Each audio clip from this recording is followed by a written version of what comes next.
这是一期迟到的测评，一方面呢，月中高烧了几天耽误了进度，另一方面慢都慢了，那就索性再晚一点。那么今天就和大家聊一下我这些天用起来的感受。温馨提示一下，以下内容可能会引起小米 12S Ultra 用户的不适。我先直接在开头输出一下我的观点哦，小米13 Pro 绝对是一台合格的走量机。看这几张图，这可都是用微距拍出来的。不知道你们平时会不会用微距镜头拍摄？如果你想要拍个特写，先不说对焦距离了，就拿着主摄怼着拍，分分钟就被手机和自己的影子挡住光线了，烦都烦死了。用超广角客串的微距也同样有这个问题，甚至还有畸变。成像效果只能说是够用，但小米这颗长焦微距，我愿称之为方向对了。长焦微距其实比它字面上看起来有意思多了，你既可以拥有微距的视角，又兼得长焦压缩出来的空间感，实用性那根本不是一个量级的。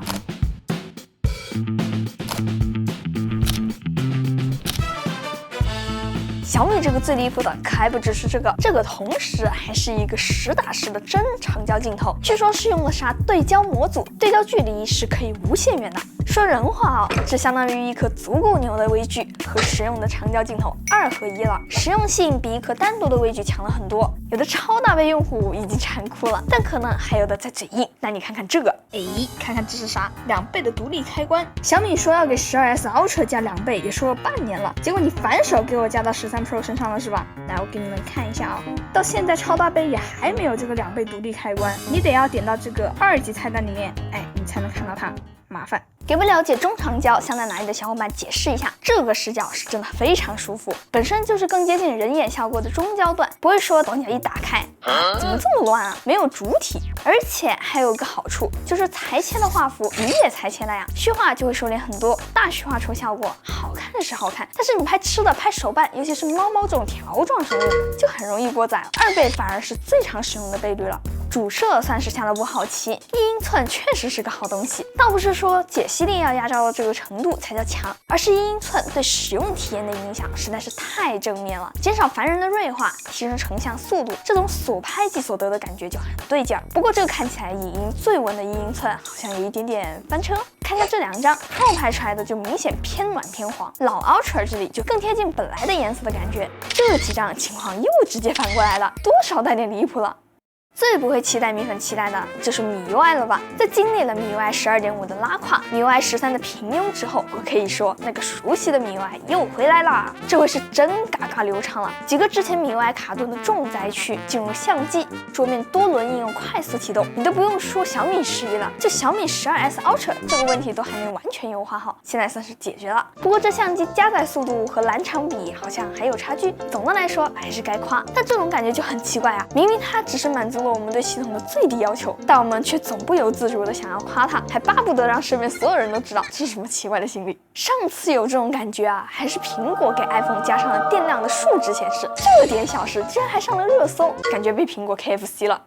系统的使用上还是有不少的小亮点的，120赫兹可不只是说高刷哦，看看这是什么？小米这回也整上了这个高刷开关，这就舒服了呀！不知道你们喜不喜欢高刷全开？我是最近才知道我身边居然有朋友为了省电，手机到手之后就直接用默认的60赫兹，我直接裂开。像我这种老宅在家里面的，房间几乎1米一个充电器，直接整个120赫兹应用全开。而且小米在这里还是比较用心了，选中的应用会自动向上填充，你只需要拉到最底下傻点就可以了。取消呢就反过来，还是挺方便的。现在指纹解锁终于不会嗡嗡嗡了。用过这2年小米手机的人都知道这个震动有多窒息，能把线性震动马达调出转子马达的质感也是绝了。现在终于直接取消掉了。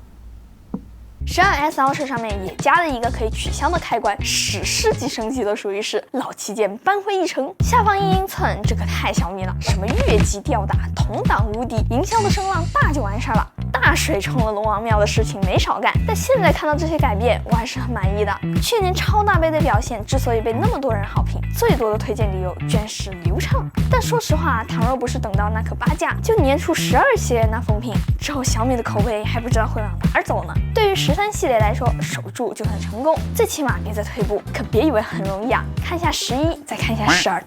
对吧？我觉得像小米的话，想要冲击高端，你得让消费者坚定的相信你是有向前的惯性的，让真正需要换机的米粉可以无脑选择你的新机，而不是整天期待着旧机跳水真香，然后背刺首发用户，这可能才算是迈出了高端的第一步。13 Pro 和12S Ultra 完全不是一个逻辑的产品，后者可以为影像牺牲很多东西，但13 Pro 不行，它必须有走量的能力。我之前就曾经说过一个观点，其实有个性的手机和好用的手机往往是冲突的，最有个性的那批厂商都已经没了。13 Pro 不是不能玩个性，但小米实在是玩脱太多次了。数字系列现在最需要的还是稳扎稳打的踏实。小米13 Pro 是小米数字系列近些年少有的出道就稳了的产品，长焦微距、自研的一些小芯片、开始瘦身的MIUI 都是一些很不错的尝试。13 Pro 足够好用，那或许个性就交给13 Ultra 吧。好了，那么以上就是本期视频的所有内容了。如果这期视频还有点意思的话，记得给我点赞、3连关注哦，这对我来说非常重要。那我是千里，咱们下期再见吧，拜拜。